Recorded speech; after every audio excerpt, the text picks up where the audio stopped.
Chapter 31. Kit.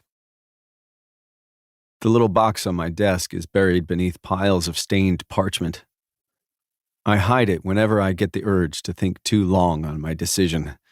The decision that Callum assured me was the right one, though reminding me of my father's 3 Bs to becoming a great king did help convince me further. My fingers drum against the wooden desk, the sound hollow and harsh. There's a quick knock, knuckles on the door that echo my fingertips on the desk. "Come in." Hinges groan before a masked Imperial peeks his head into the room. "Your Majesty, excuse my interruption, but you informed me to—" So no sign of him. I hear the Imperial swallow. "No, Your Majesty. None of his men either." "And her?" "Nothing, Your Majesty." He should be back by now. It's been over 2 weeks, and he should be back by now. He should have brought her to me, or maybe he brought her somewhere else. Maybe he never intended to bring her back. Maybe he ran away with her. Maybe they are running away from me together. Because he should be back by now. Because my enforcer should be back by now. "Yes," the man nods fervently. "He should be, Your Majesty." "Keep searching the edge of the city." "Yes, Your Highness." He looks sidelong at the door, practically begging to be dismissed. "Go." With a curt nod, he ducks out of the door before closing it softly behind him. I run an ink-stained hand down my face. He always completed his missions. Well, he always completed his missions for Father. But I'm not him, am I? He reminded me of that every day. And then he'd spend the rest of the day training my future enforcer. The one that should be back by now. The one that is running away with her. Or from me. Or his life. I tear at the parchment littering my desk, digging until my fingers find that small box I buried beneath. I look at it like I do every day. The kingdom thinks I've gone mad. I think I've gone somewhere. A darker place, maybe. I hear servants whispering as they step past my door, watch Imperials eye me when I happen to walk the halls. They think I'm mad with grief over a man who felt little more than disappointment and obligation for me. How absurd. How absurd to grieve a man who loved power more than his sons. How absurd to grieve a man who offered me no praise. How absurd to grieve a man who could never be pleased. How unfair to grieve such a man. So, I won't any longer. I'm done with it, truly. I miss who I was before finding him with a dagger buried in his neck. I miss the brother I was to Kai and Jax, miss sweaty days in the training ring. I miss running away from balls to drink until sunrise. I miss running from responsibility in general. Kai and I were good, especially so after Ava. We became impossibly closer with every night he spent fighting tears in my bedroom. I remember stealing alcohol from the cellar for the first time after it all. Remember spitting out the first sip. How odd that some of the fondest memories now were anything but in the moment. Though I doubt I'll grow fond of the life I'm now living anytime soon. I may not even live long enough to look back and miss the days I hated. My fingers brush the top of the box, feeling the significance of it with each swipe. I don't want to hate every day. Maybe I won't have to hate every day. Maybe this is for the best. I roll my shoulders, the ones now carrying the crushing weight of this kingdom. And then I manage to find a relatively clean sheet of parchment. This letter is for him. For the man I'm sick of mourning. This letter is addressed to the grief he's left me to grapple with. The grief he doesn't deserve to make me feel. The next letter is to her. They usually are. She makes for quite the muse. Or maybe she's just easy to think about, easy to translate into words. I pour my thoughts onto the page. She should be back by now. Another smudge of ink. She should be back by now. The paper tears beneath my pressing hand. She should be back by now. I add the parchment to the pile. Chapter 32. Kai. Slice. My brow furrows, waiting for her to continue. Please? She manages from between bared teeth. I reward her politeness with a smile and a piece of apple lifted to her lips. Her teeth snatch it from my palm, narrowly biting me in the process, which she's tried several times. She glares at me from where she sits atop the roof. Early morning light dapples her face, and the strands of silver hair peeking out from beneath her scarf. Is this really necessary? She's talking about the rope I've bound her wrists with, of course. Oh, you know exactly why it's necessary.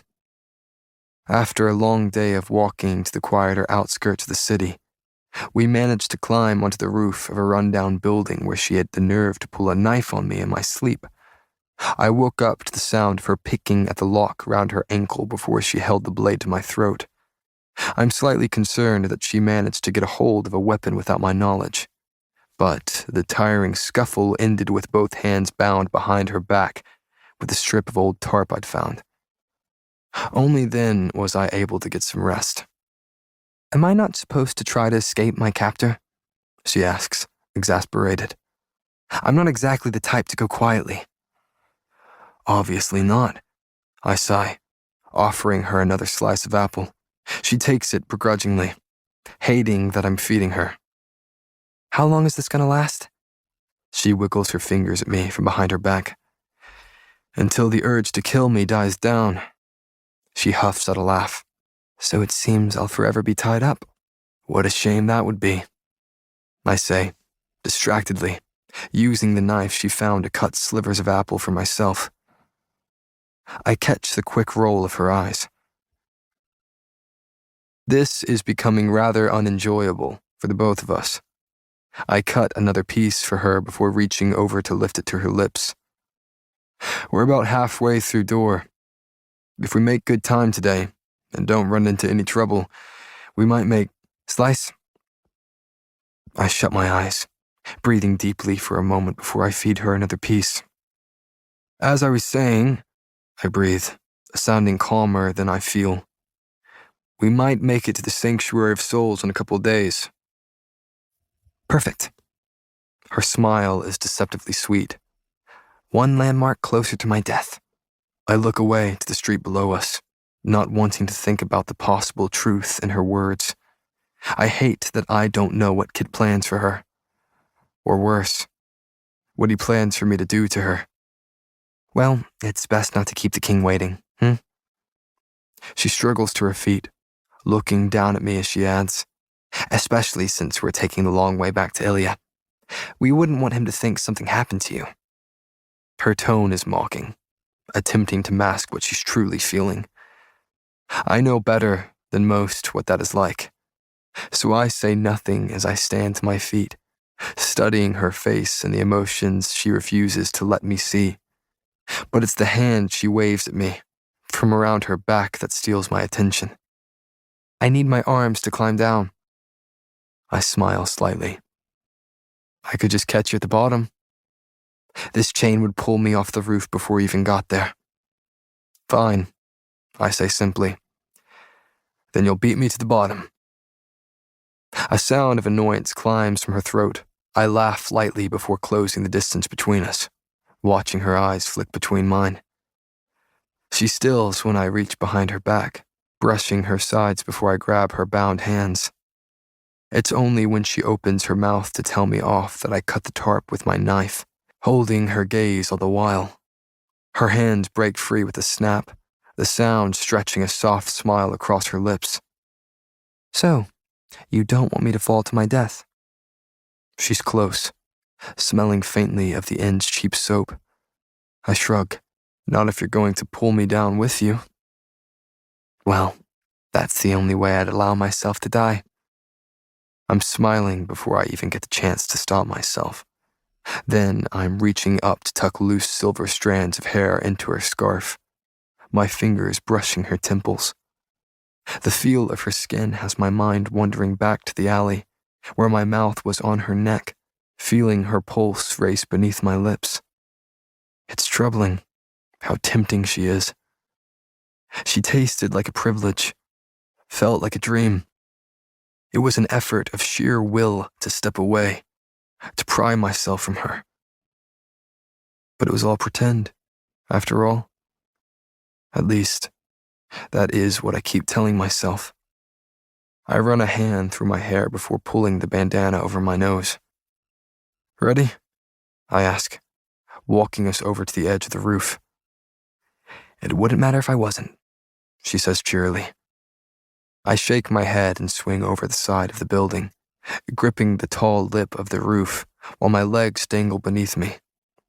Peyton does the same, straining as she begins to carefully climb down. We struggle down the wall of the building, using every crack in the stone as a place to fit our fingers and feet. The chain clinks between us when we finally leap to the ground. My hand stings. I look down to find a thin line of blood blooming across my palm, courtesy of a jagged stone. Ignoring it, I watch her wrap most of the chain round her ankle before she straightens. Then, she's hesitantly threading her arm through mine as we set off to the back streets of Dor. The edge of the city is eerily empty, housing only the homeless and crippled. To live this far from the main market streets is not a choice. It's a punishment. Outcasts are pushed to the outskirts, leaving them to fend for food or make the trek to the market alleys. But it's safer to travel along the border, where there are less people to recognize us, especially with the news of our escape from prison likely spreading. We make good time, only needing to dodge a few persistent peddlers as the day wears on.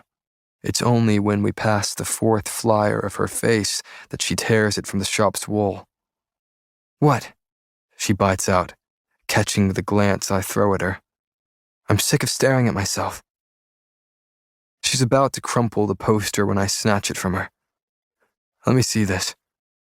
I easily avoid the swipe of her hand, lifting the parchment above my head. "You are insufferable," she huffs, finally giving up. "What could you possibly want with that?" "Comparing it to the original," I say simply, holding the picture beside her face. She almost allows herself to laugh at that. My eyes flick between her and the poster, scanning each feature. I hand it back to her in a matter of seconds. "Not enough freckles." "Not enough..." Her head whips in my direction, confusion crinkling her brow. "What do you mean, not enough freckles?" "I mean," I say without looking at her, "they didn't draw enough freckles." She huffs. "Yes, I heard that, but..." A burly man steps out from an alley, blocking our path. Peyton's arm tightens slightly around mine as his eyes skim over us, stopping at the sight of a chain clamped at my ankle. I take a step, urging Peyton to move around him when his face suddenly splits into a smile. "Damn," he bellows. "You've really got yourself a ball and chain, eh?" For once, I'm relieved by such a comment. Let him think what he wants, so long as he doesn't know who we are. With that in mind, I play along. "Yes, and she's clearly quite the handful." I'm going to pay for this later.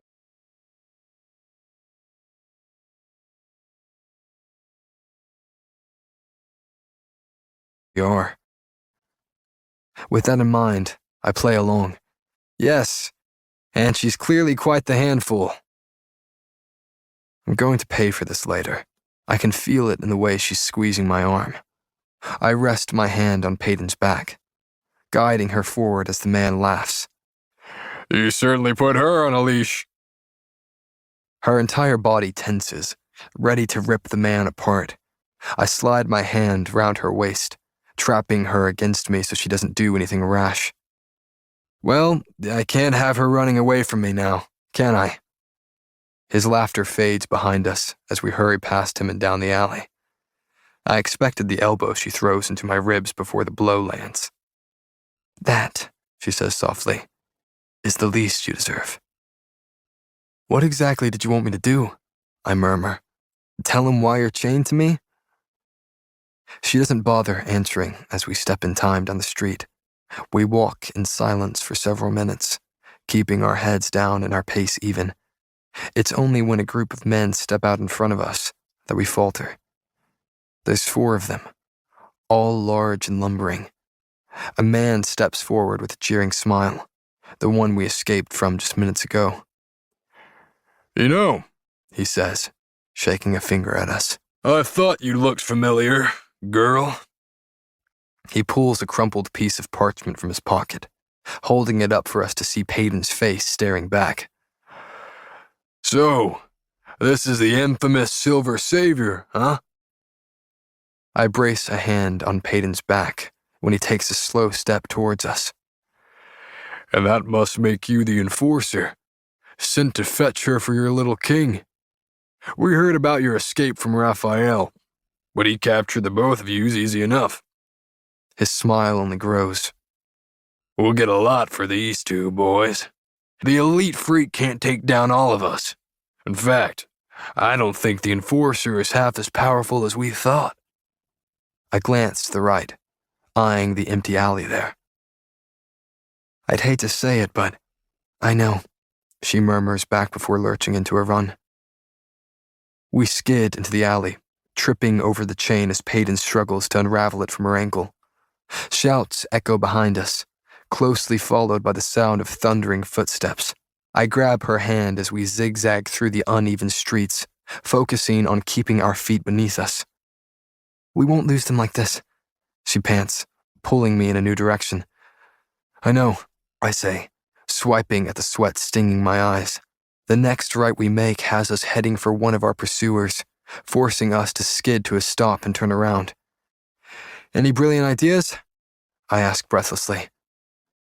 I was just about to ask you the same thing. She barely manages to avoid an old man who hobbled onto our path. Without a word, she's tugging me towards a dimly lit building and throwing open the door. We all but stumble inside, going from blinking in the blinding sun to being shrouded in shadows. I scan the room, taking in the velvet chairs and gaming tables. The space is smoky, helping to conceal the faces of the men drinking and gambling. Women prowl around the room in flimsy clothing, searching for an empty lap to sit on. You just pulled us into a gentleman's club, I murmur beside her.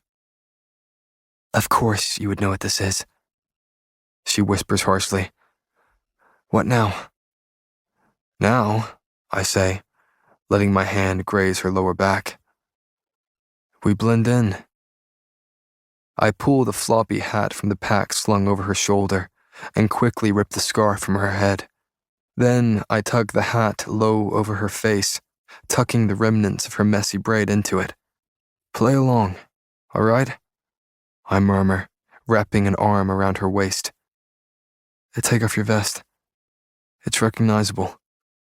She obeys for once, folding the fabric into her pack to leave her with only a thin shirt hanging off a tan shoulder. Then, I'm pulling her towards an empty chair seated at one of the many gaming tables.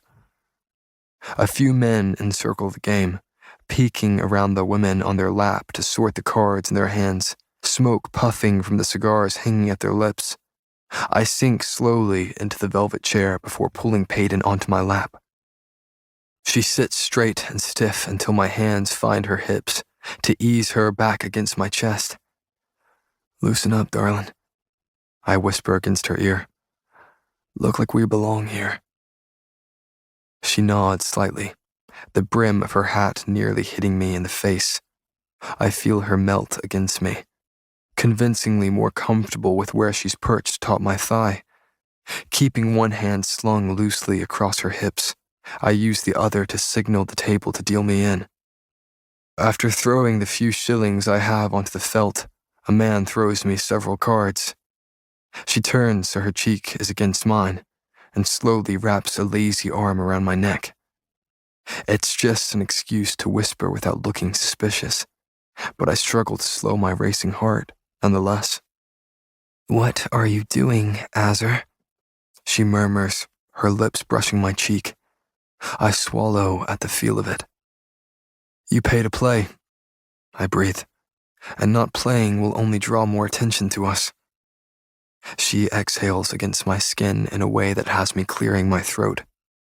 "Remind me to steal your money back at the end of this." With that, she's turning toward the table to watch the men lay their cards.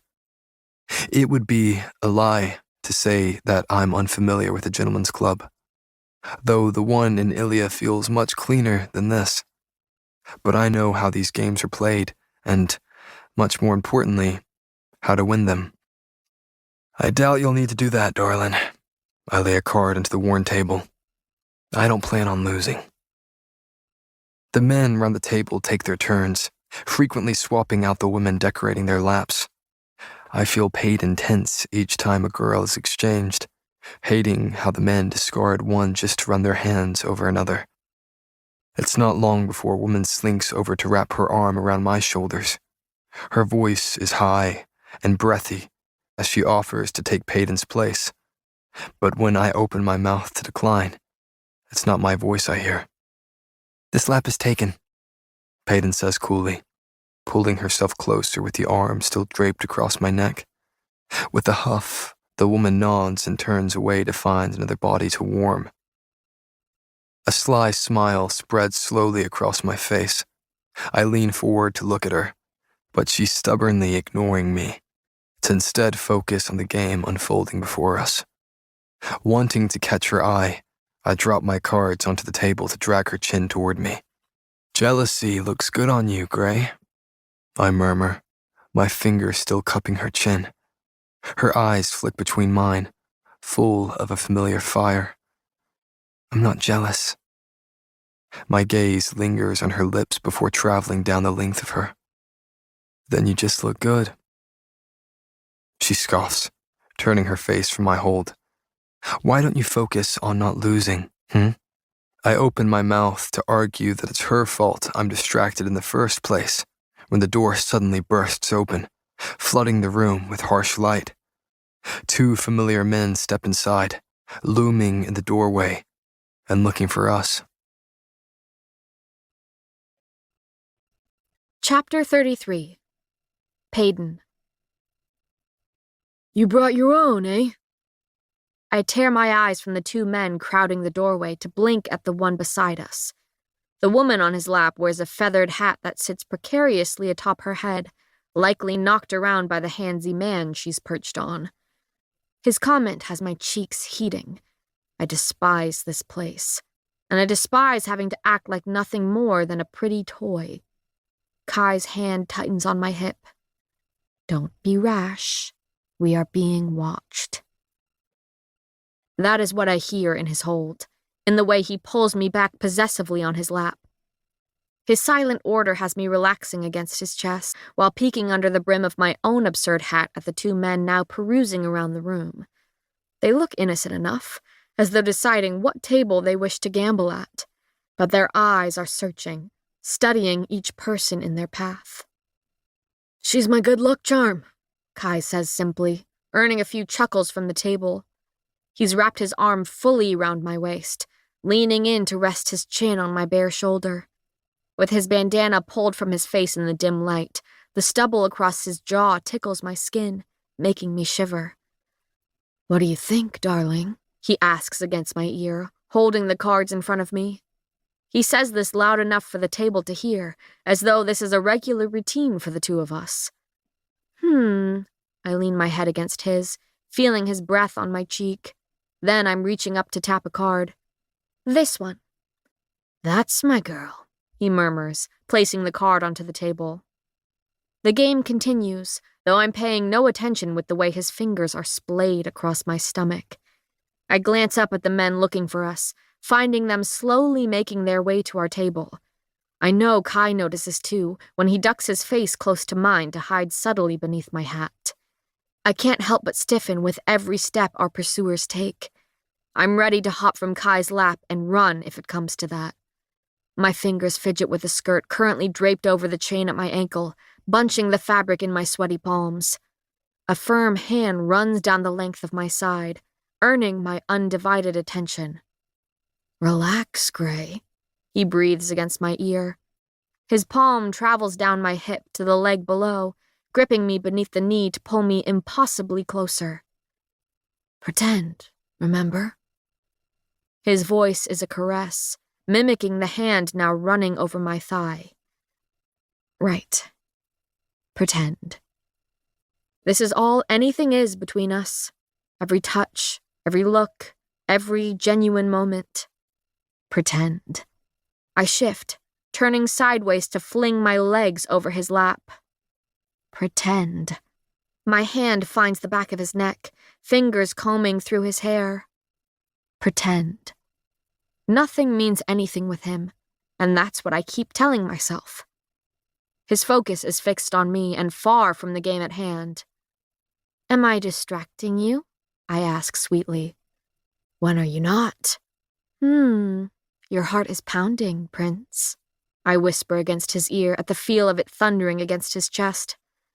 "It's a close game," he murmurs, "and I'm not accustomed to losing." I scoff softly. "No, you're used to that pretty face and title of yours getting you everything you want." He pulls back enough to look me in the eyes, allowing me to glimpse the emotion peeking through the cracks in his mask. His gray gaze travels over my face, taking in every disheveled inch of me. "Not everything." I blink. He stares at me until a man signals him to take his turn. It's only when I look to see the card he's played that I glimpse the two men walking towards our table. Kai's chin finds my shoulder again to conceal his face beneath the hat's brim. His hand brushes up and down my hip, helping to keep me relaxed against his chest. Pretend. That's what I do when the men stop to stand beside the table. I play with Kai's hair, wrapping my arm around his neck. Pretend. My free hand is running fingers over his unshaven jaw before finding their way down his neck. Pretend. I'm pretending to ignore the fact that the men are now looking right at me, watching the show I'm performing for them. I can feel their eyes trailing over us and the faces that are partially hidden. When I'm certain I should be jumping to my feet and running, they grow tired of us and turn to watch another table. I exhale, tipping my forehead against Kai's cheek. They're gone. A muscle feathers in his jaw. Good work, Gray. I sit up slightly at his tone, at the reminder that this was all strictly to blend in. Have you almost lost yet? I say stiffly. He's distracted. Your faith in me is inspiring. Can you hurry this up? I say quietly. He places a card onto the table. What, you have somewhere better to be? Yes, I say dryly. Not on your lap. He ducks his head, chuckling against my neck. Is that so? I shiver when his hand slowly encircles my waist again, calloused fingers brushing the bare skin where my shirt is riding up. I nod slowly. I'm bored. His lips graze my jaw. No, you're not. I fight the urge to turn and face him fully. And what makes you think I'm not? Call it a hunch, he murmurs against my ear, before laying a card that has the men around the table groaning. The game ends with angry mutters and the pile of glinting shillings being pushed in our direction. Kai quickly tosses the coins into my pack with an insufferable look of satisfaction. Looks like you won't be needing to rob anyone today, darling. Too bad, I mutter. I was so looking forward to it. With a chuckle, Kai all but lifts me off his lap and onto my feet. He stands close behind, placing a firm hand on the small of my back. We make our way to the door at a casual pace, as though we aren't worth an outrageous amount more than what we just earned. I throw one last glance over my shoulder to the men in search of us, finding them talking to a table on the other side of the room. and then I'm stepping through the door to blink in the blinding sunlight. We turn cautiously round the corner, scanning each street before we stride down it. It takes nearly an hour of walking before we feel safe enough to slow our pace and lower our guard, but we keep our heads down when we pass the occasional straggler so far from the heart of the city. My feet drag with exhaustion, my eyelids threatening to flutter closed. Kai notices this, of course, and has taken to yanking on the chain when my steps grow sluggish. "You did a good job back there," Kai says quietly, breaking our long stretch of silence. I hum dismissively. "It's not very hard to sit on a lap." "Oh, sitting is easy," he argues. "It's the looking pretty part that can be difficult. Well," he adds sincerely, "not in my experience, but I'm sure others may struggle with that." I laugh despite myself. "You think so highly of yourself." "Someone has to." His following question has my head whipping towards him. "Since you're still denying that you think I'm pretty." "Well, I don't think you're pretty." "You know, I almost believe you." He throws me a bemused look. "You are rather convincing, especially so during your performance on my lap." I turn my face away before he can catch the blush blooming across my cheeks. "Well, I've had plenty of practice pretending. I've been doing it my whole life." At the mention of the sham that is my life, my psychic ability, I'm only reminded of the many people who were dragged into it. The ones who were unassuming accomplices, collateral damage in my performance. Soft green eyes and an easy grin flash in my mind. The new king was the latest victim of my charade, my betrayal. I shrug the pack from my shoulders to pull out a half-eaten loaf I'd snatched from a merchant's cart, just like I have all our food. "Do you think he's worried about you?" I ask between bites of bread. When Kai raises his brows in question, I add, "Kit?" I swallow. That's the first time I've referred to the king by his name and not his new title. It feels foreign in my mouth, as though it belongs to the memory of someone I used to know. And, in a way, it does. "If he is worried," Kai sighs, "it's because I'm with you." I snort. What, he thinks I'm out to murder all the royals? He looks at me fully then, eyes roaming over my face. "He has no idea what you're out to do." "I'm not out to do anything," I say defensively. "All I want is a unified Ilya, and I certainly had no intention of killing the king that day. He came at me, remember? As if he'd been waiting for the moment." I look away, shaking my head. "You still killed the king. You're a criminal." My bitter laugh cuts him off. "And what does that make you? A saint?" He stops abruptly, practically yanking me into him with the chain. "I've never claimed to be anything but a monster." His hands are gripping my shoulders despite his voice being deceptively soft. "But I also had no intention of killing your father that day. In fact, I had no intention of turning into the shell of a man I am today. But I did, and I pay for it every day." I blink at him, at our abrupt shift in conversation. "What do you mean you had no intention of killing my father?" "I had no intention of even becoming a murderer that day." He pauses, letting go of my shoulders, as though just realizing he was shaking them. "I didn't know what my first mission would consist of, and I wasn't going to go through with it once I found out." He runs a hand through his messy hair. "He was sleeping, and I wasn't going to do it. I was going to slip out of the door and deal with the consequences. But then he woke up. He looked me right in the eyes, and that's when I was suddenly driving the sword through his chest." A shake of his head. "He hadn't even reached for a weapon. Hadn't moved at all. And yet, I ran him through anyway. In my panic state, I did exactly what the king hoped I would." He's silent for a long moment, swallowing his pride before adding, "I stumbled from the room and threw up before I even made it back to my horse. I didn't want to do it, Gray. I wasn't going to do it." I take a step back, blinking back tears as I look anywhere but at him. "Not what you wanted to hear, was it?" he says roughly. makes it harder for you to hate me. I turn away slowly, resuming my slow steps down the street. Harder, maybe, I say softly, but not impossible.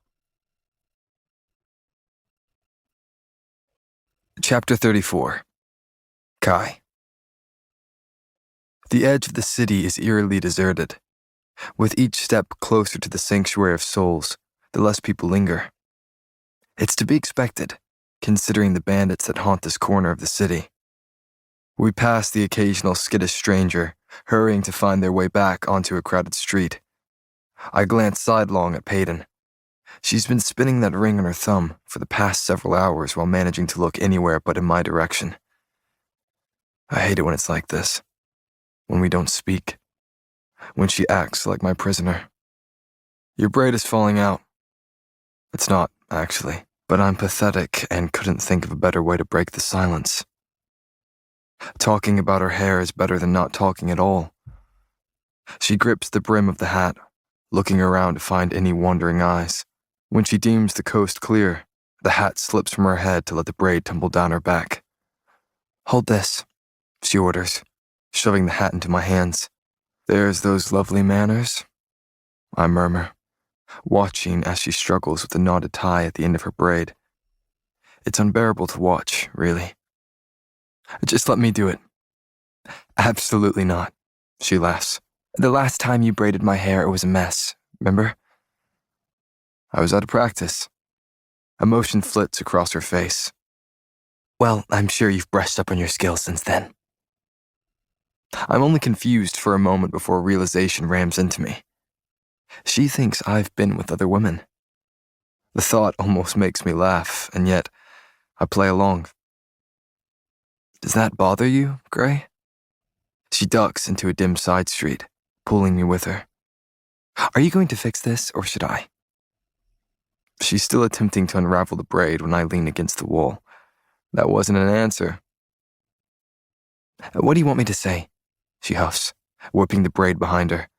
"That you braiding another woman's hair bothers me? That's pathetic, and I won't say it." I sigh, stepping behind her to gather what is left of the braid into my hands. Well, I haven't. I managed to untangle the strap and run my fingers through her hair. "Haven't what?" she asks stiffly. "Haven't braided any woman's hair but yours," I say softly. "Well, yours and Ava's." I feel her spine straighten against my fingers. "Ava," she laughs humorlessly. "Let me guess. One of your many lovers. Perhaps one you actually liked."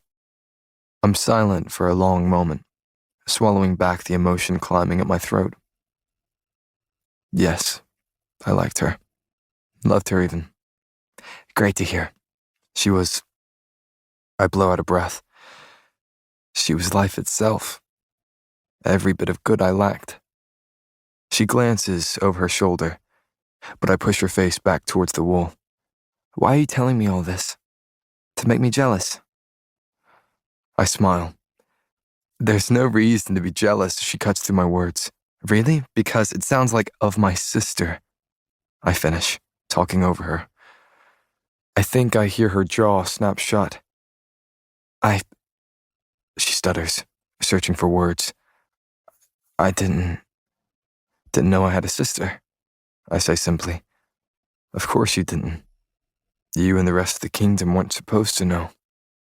Her hair slips from my hands as she turns to face me. "What do you mean?" My fingers catch her chin, turning her gently back towards the alley wall so I can gather her hair between my fingers once again. "She was born 11 years ago. Her birthday was nearly 2 weeks ago.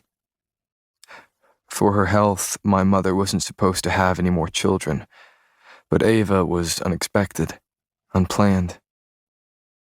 I take a quiet breath. The birth was difficult. We almost lost the queen because of it. I remember sitting by the side of her bed, holding my mother's hand, while the healers did the best they could. The braid is halfway down her back now, her hair slick in my hands. Ava wasn't supposed to survive the birth, but she was a miracle despite all the odds. What? Peyton starts hesitantly. What happened? She was sick. The healer said she didn't have long to live, and because of that, Father ordered her to be kept a secret from the kingdom. He didn't want news of a frail queen and her sick child to spread. Apparently, ill royals are an embarrassment, a sign of a weak king and kingdom. I roll my shoulders, feeling the tension and anger building there. So Ava was hidden, was a secret kept by the entire staff.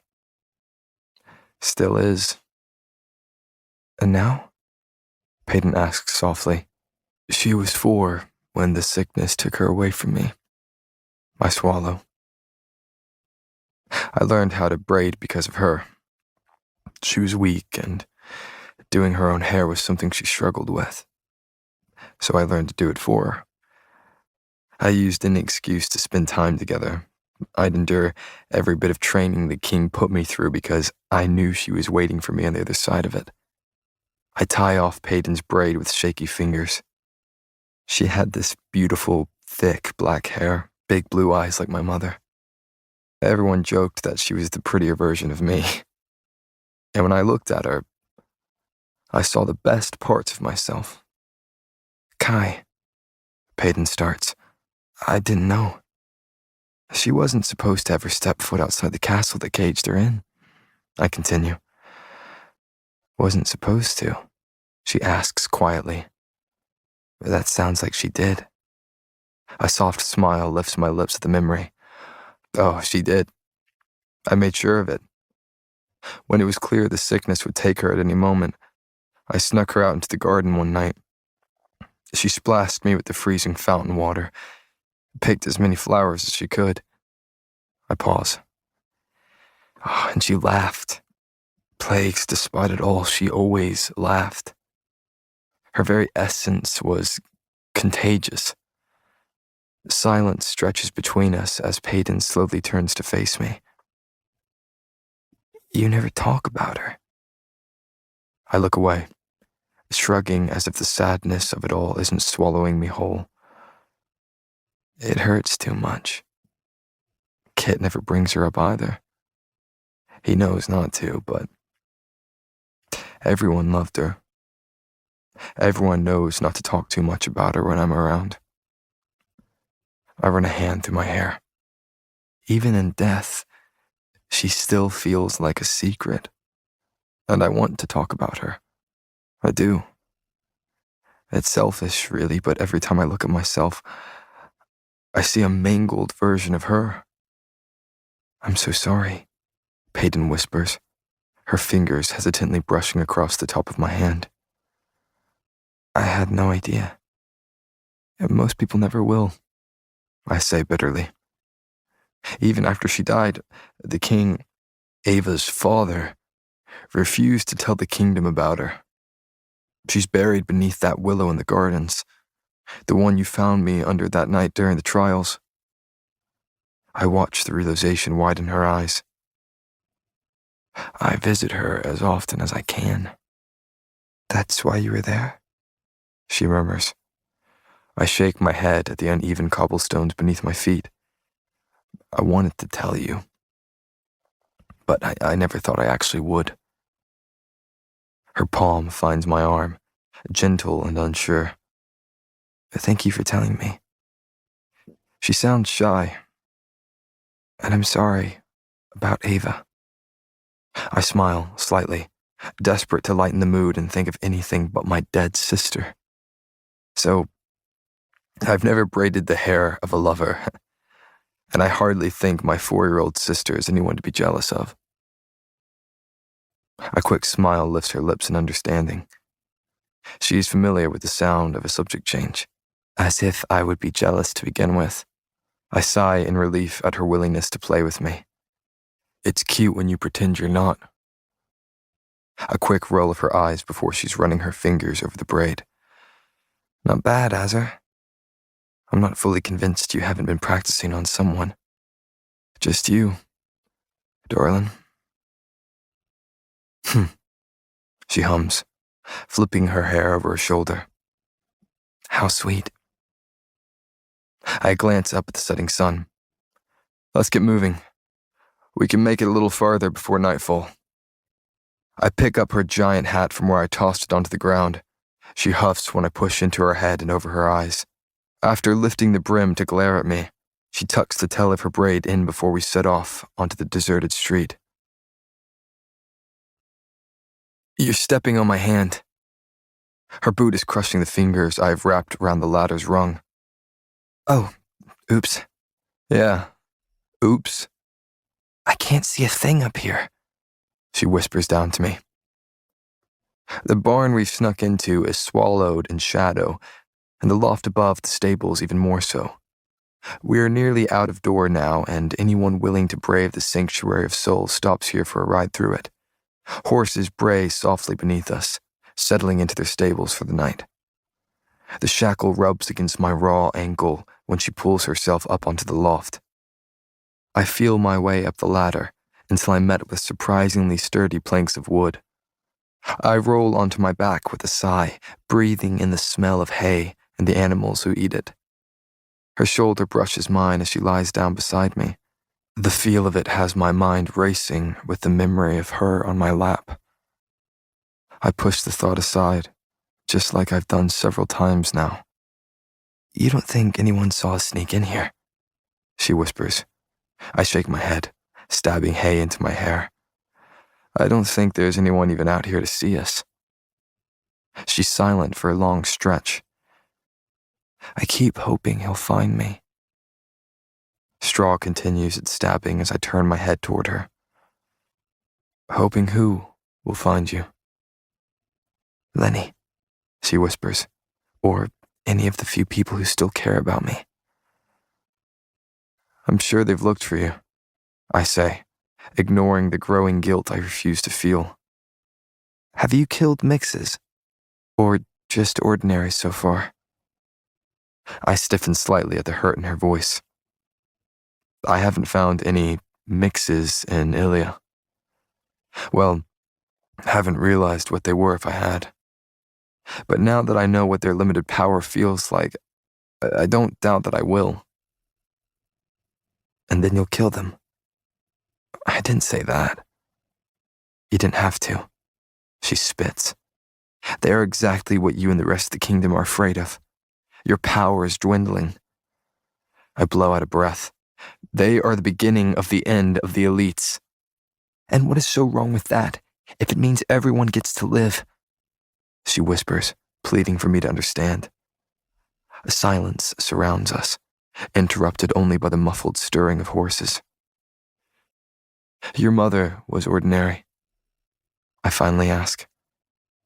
Yes, she says simply. She died giving birth to me.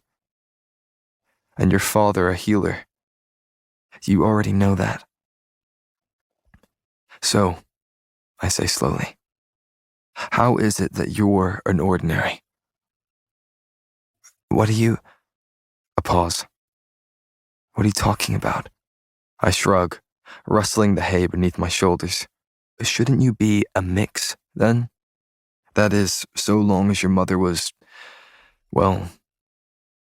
Think very carefully about your next words, Azar, she says, deceptively calm.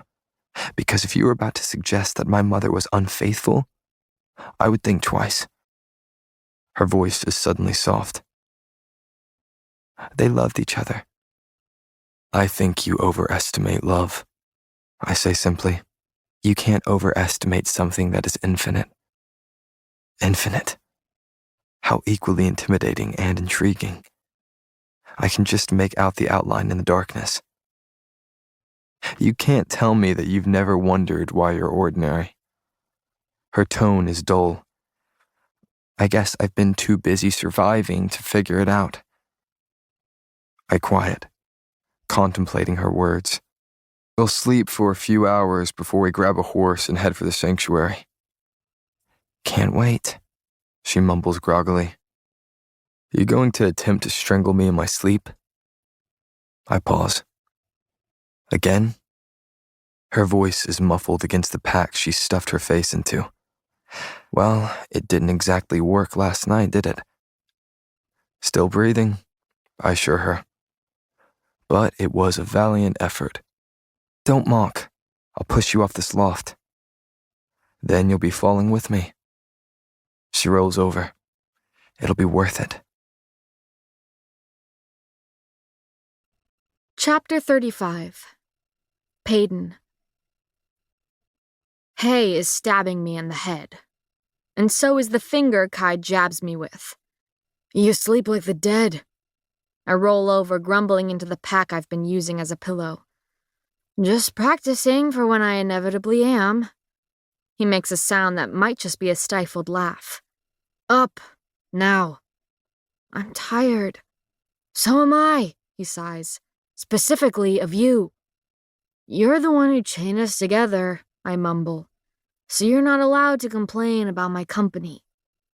Up, Gray. Make me, Azar. Shit. That was a mistake. He swings his legs over the ladder, managing to drag me over to him. Then he's climbing down, yanking my back across the straw and towards the edge. All right, I gasp when my head is nearly hanging over the wooden loft. You're insufferable. He stops long enough to let me shove the hat over my hair and fumble to pull on my socks before the accompanying shoes. So you've told me, many times. Dull sunlight squeezes through the slits of wood the barn wears. The day is young, still scaring the shadows away. My boots find the ground with a thud that lifts a cloud of dust. Horses peer round the corners of their stalls, perking curious ears at the strangers staring back at them. This way, Kai whispers, leading me to the back of the barn. He nods to the animals lining the walls. These horses are conditioned for long journeys, and we have enough food and water in your pack for 4 days. Yes, thanks to me, I murmur. Yes, Kai nods. Thanks to you and your thievery. I prefer the word skills, but... A horse brays to my left, making me jump. Damn these beasts, I breathe, heart pounding. Kai chuckles. These beasts are the gentlest ones you'll find. He unlatches a stall and quietly pushes it open. The horse inside is a deep brown, his coat dull with dust. Kai absent-mindedly runs a hand down his snout before grabbing a saddle from where it's thrown atop the wall. Come introduce yourself, Kai says softly, nodding towards the horse he's now saddling. I'm fine, thanks. The bastard yanks the chain, causing me to nearly stumble into the beast breathing down on me. Asshole, I hiss at him, straightening to find myself staring up at the horse. Oh, come on, Silver Savior, he mocks. He won't bite. Probably. I roll my eyes at the prince before hesitantly raising a palm to the horse's snout. His nose is soft and warm as he gently nuzzles against my hand. I muster a small smile, swallowing my fear for such a formidable creature, because something so strong is never truly tamed. Your bravery is inspiring, Kai says dully. Now open the door so I can walk him out before the stable hands get here. Annoyingly enough, I obey and step aside as he leads the horse out into the center aisle. Hooves clop against the packed dirt as we head for the barn door and final stretch of the city beyond. We are nearly outside when a shadow slips into the barn before the figure follows. The man stumbles to a stop, taking in the horse and the 2 strangers stealing it. What the hell? He stutters, eyes skimming over us. Kai's gaze never strays from the giant man. Get on the horse, Gray. But the chain, then put your foot in the stirrup and hang on. I don't even have the chance to argue before the man is stepping towards us, gripping something that glints in his hand. Kai pushes me behind him before ducking under a punch the man throws at his jaw. The fight is a blur I can barely see from behind Kai's back. The man grunts when he takes a hit to the temple, but manages to have the enforcer doubling over after sinking a fist into his stomach. Yeah, take your time with that saddle, Kai calls behind him, narrowly avoiding another hit. His sarcasm shakes me out of my stupor to struggle with the stirrup. When I watch him fight, it's hard to look away. It's a practiced precision. an alluring sort of chaos. The toe of my boot teases the stirrup as I attempt to balance on one foot. I hear the scuffle and scraping of boots before Kai's back is ramming into me, knocking the wind from my chest and the feet from beneath me. I hit the ground with a thud, but force myself up before I've even choked down air from my burning lungs. I look up to find the man clutching his bloody nose and stumbling back from a hit. Kai doesn't waste a moment before turning to wrap a hand round my thigh and shove my boot into the stirrup. Then his hand is on my back, pushing me upward as I begin swinging my other leg over the saddle. When the chain tightens, Kai grips the saddle and hoists himself up to sit behind me, stretching the chain between us. I glance at the man beneath us, now stumbling forward to grab my leg. I kick violently, trying to free myself from the clammy hands clamped round my calf. When he doesn't budge, I bend to grip his hair before driving his broken nose into my kneecap. He howls, blood streaming down his face as he staggers back. I'm suddenly thrown against Kai's chest when he digs his heels into the horse's sides, spurring it into a run. It's only when we've flown out of the barn door and into the streets that Kai slows our pace, barely. I'm gripping the horn of the saddle, squeezing my eyes shut with every turn. Kai's hands are resting on my thighs, his chin hovering over my shoulder as he grips the reins. This is far from the main market. There are few people brave enough to live so close to the sanctuary, but those that do find themselves jumping out of our path to avoid being trampled. The sound of pounding hooves on cobblestones echoes off the surrounding brick walls. A gust of wind catches the brim of my hat, tearing it from my head and into the street. Silver hair is falling down my back, exposed in the daylight for the first time. "Duck, darling." Kai's hand finds the top of my head, pushing it down before we ride under a fallen beam wedged between two buildings. "Don't call me that," I say, straightening as I run a hand over my frizzy hair. "Don't call you what?" "Darling, that's what." I can feel his smile against my neck. "Why? Like it too much?" "I think you like it too much," I challenge. He huffs out a laugh that stirs my hair.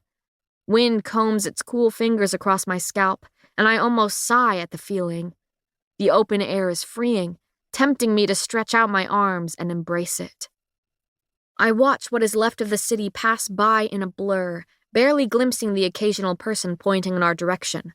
But before long, the street stretching beneath us grows rockier as the sanctuary of souls looms closer. I swallow. This is it. This is the beginning of the end I've prolonged for so many years. There's no hope of rescue beyond door. The sanctuary is my death sentence. It is all hope dashed and fate sealed. It is destined doom. Road turns to rubble, buildings into boulders. Kai slows our pace when we enter the narrow passage that is the sanctuary of souls. I can just make out the outlines of each shallow grave and cracked tombstone that earned this place its name. "You don't believe what they say about the souls, do you?" I ask quietly, eyeing the crumbling stones carved with faded names. "I don't know if the dead haunt travelers," Kai sighs, "but I can't say I haven't seen some strange shit happen out here." "Like what?" "It's better if you don't know, Gray," he says smoothly. "I don't need you scared of the horse and our surroundings." The laugh that bubbles from my throat surprises even me. "You're not funny," I barely manage beneath the palm I've clamped over my mouth. "Really?" Kai bends over my shoulder to look at me, his voice comically confused. "Because it sounds like I am." I turn away, hiding my face from him. "No, I won't give you the satisfaction of making me laugh." "But then you'd be depriving me of the sound." I fall silent, dropping the hand from my face. He shifts behind me, clears his throat, feels unsure as though he's surprised by his own words. This is the part where I should tease him, should tell him that flirting is futile. But his tone is familiar, feeling like dancing in a dark room and thumb wars under willow trees. The way the words rolled off his tongue felt like a light flick to the tip of my nose, like calloused fingers braiding silver hair. It felt like Kai. like the man behind the masks who looked at me like I was extraordinary. I blink at the crumbling rocks crowding the path, willing my mind to wander towards anything but the words that have me wishing things were different. But I am ordinary. I am the embodiment of the weakness he has been taught to hate. Ordinary. The word echoes in my skull, sounding different from every time prior. I knew mixes must exist, seeing that the elites were so afraid of becoming them and weakening their powers.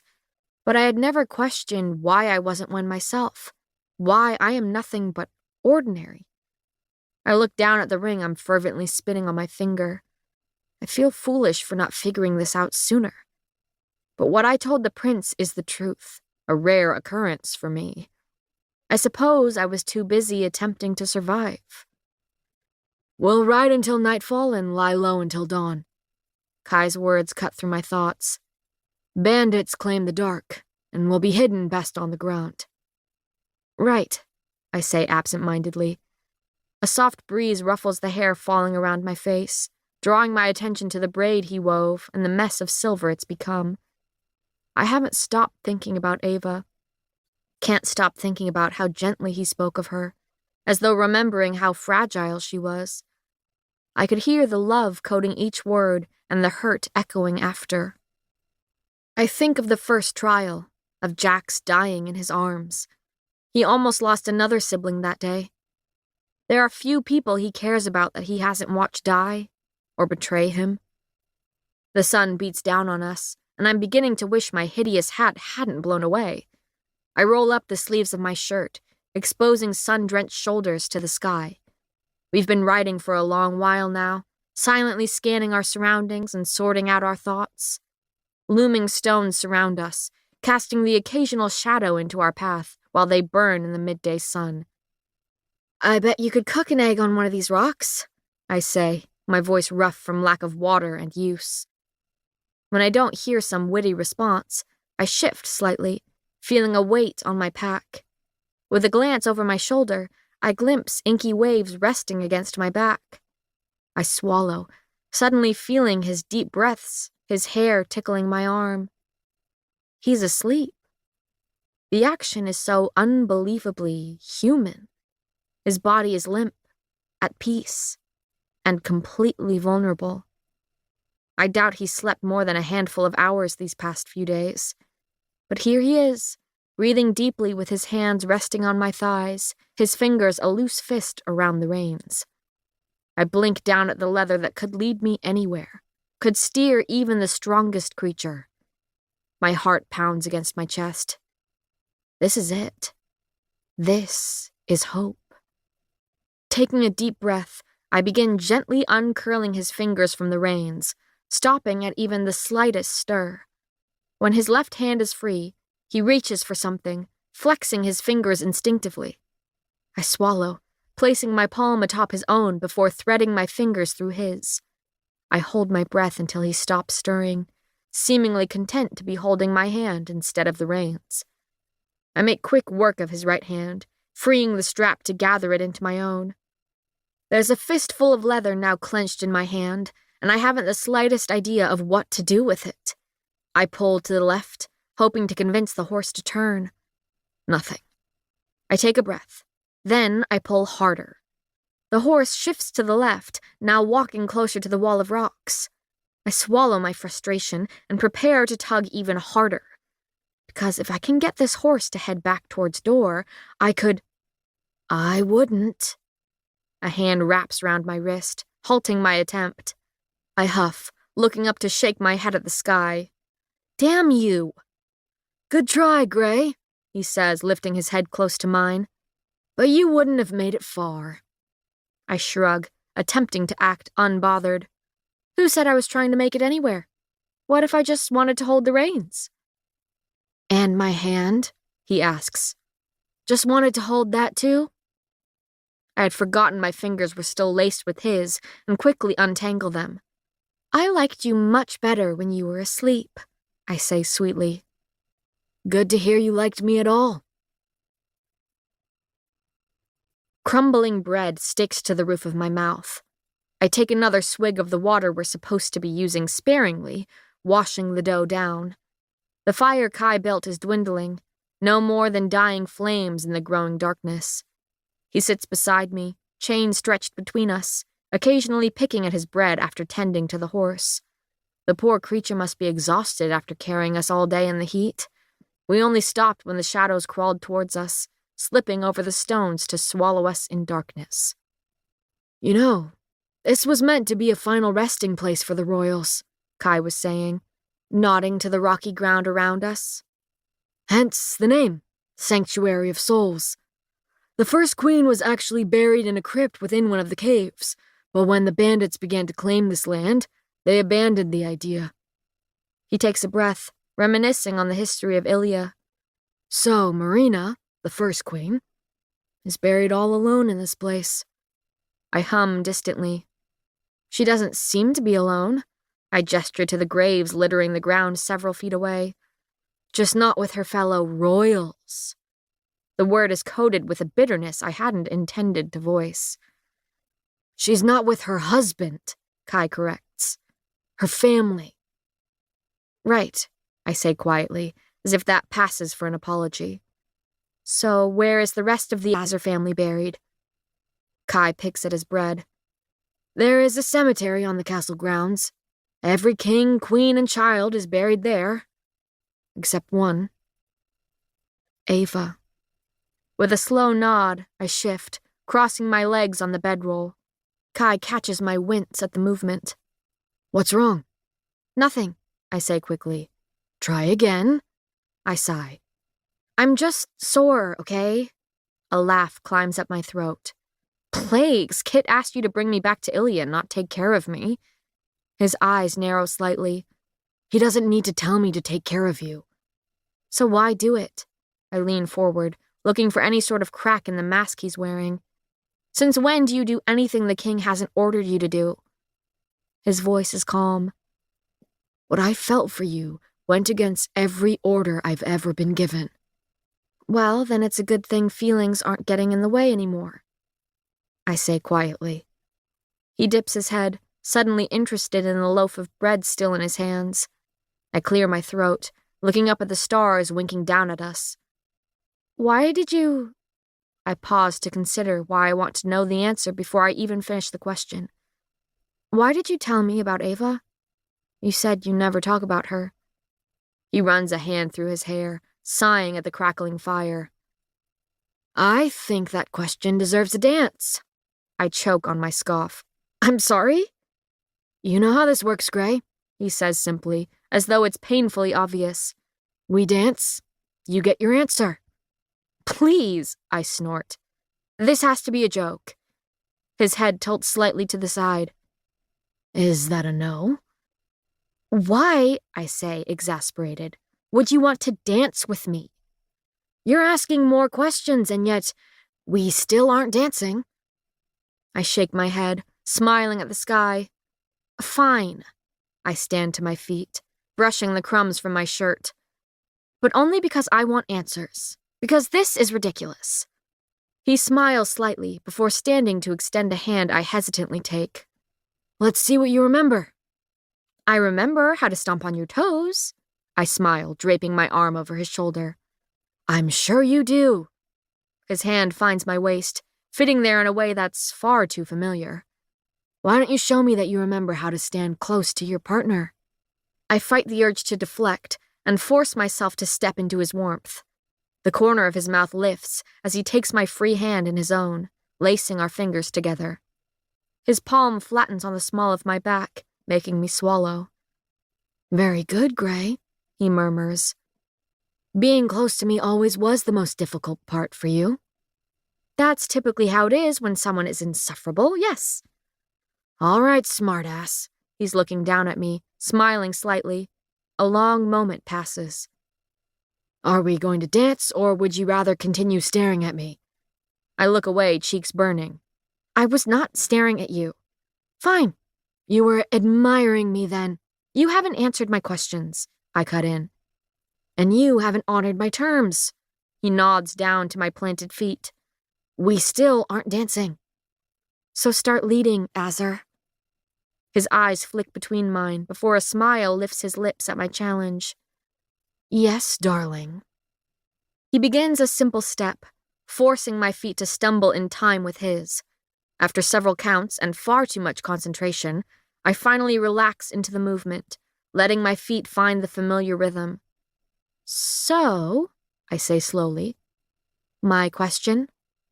Which one? Ava, I pause. Why did you tell me about her? He sighs against my hair. Do you remember the second ball when you were belligerently drunk? I say, tilting my head to look up at him.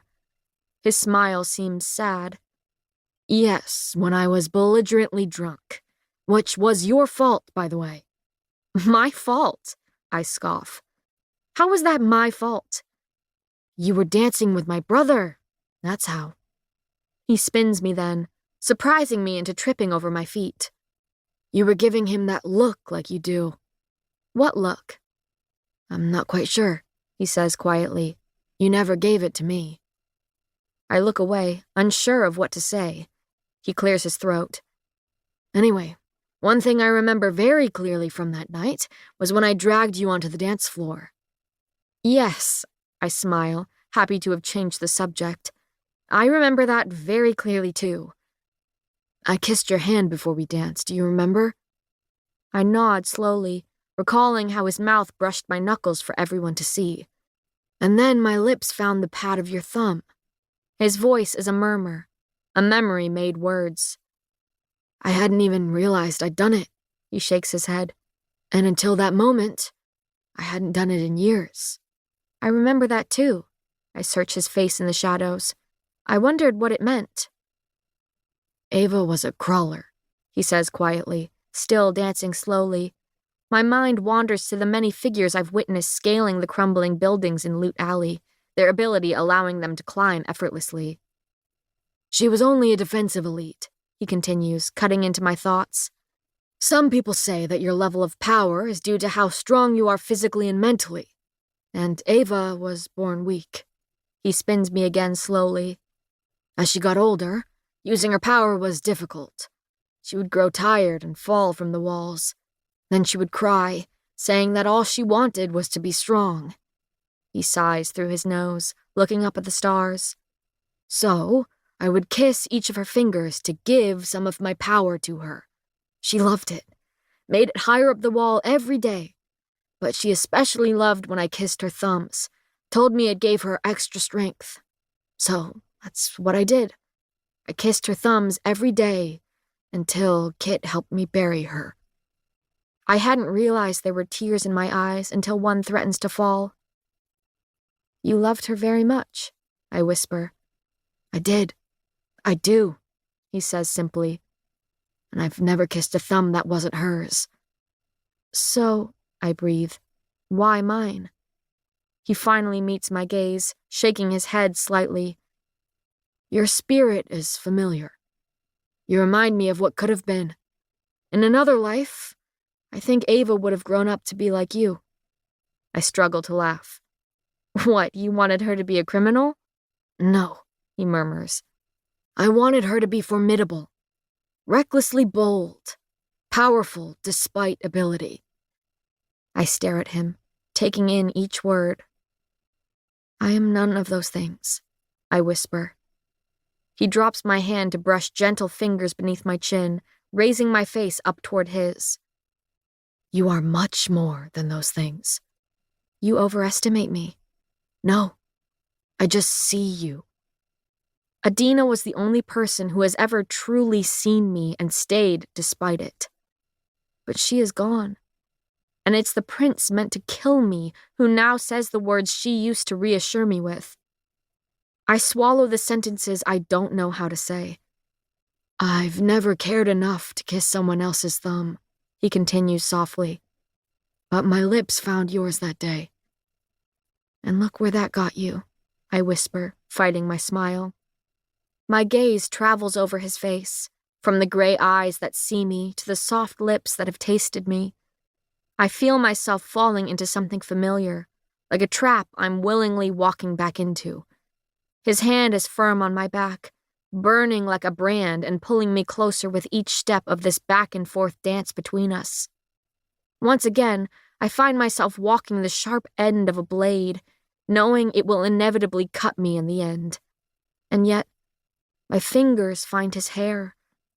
My body presses against his. My heart beats to be broken. He smiles in that way that has me suddenly smiling back. Dirt crunches beneath my boots as we dance in the dark, the chain wrapping round my leg to continually trip me. I huff, irritated with the damn thing. Kai chuckles when I stumble into him for the dozenth time, to which I glance up with a glare. "Don't hurt yourself, darling." Before I even have the chance to respond, he's wrapping his arm fully round my waist and lifting me onto his boots. "What the hell?" He grins, flashing both dimples at me. "Let me dance for the both of us." I swallow my protests, looking down at my booted feet atop his. The arms he winds round my waist are strong, secure in the way they hold me against him. "Kai," I whisper, "we shouldn't." "Shh." His mouth is against my ear. "Pretend." The word floods me with a false sense of relief, as though I'm suddenly allowed to want this, to pretend that this is okay. I twine my hands round his neck, struggling to smile with all the emotion crowding my face. He stops abruptly, searching my eyes. "What's wrong?" "Nothing," I smile sadly, fighting the tears that threaten to fall. I used to do this with my father. That's why I never learned to dance properly." My laugh sounds pained. "Because he always just did it for me." He nods, tucking a strand of hair behind my ear. "I'm sorry I did this to you." I sniffle quietly. "Did what?" "This hurt," he murmurs. We sway in silence for a long while before I finally allow my head to rest on his chest. He's a weakness, a comfort I shouldn't allow myself to seek out. But I let his feet guide mine, shutting my eyes against the flood of memories. "He used to dance for me until I fell asleep," I whisper against his chest. I feel him nod against my hair. "And we'll dance until you're dreaming of him."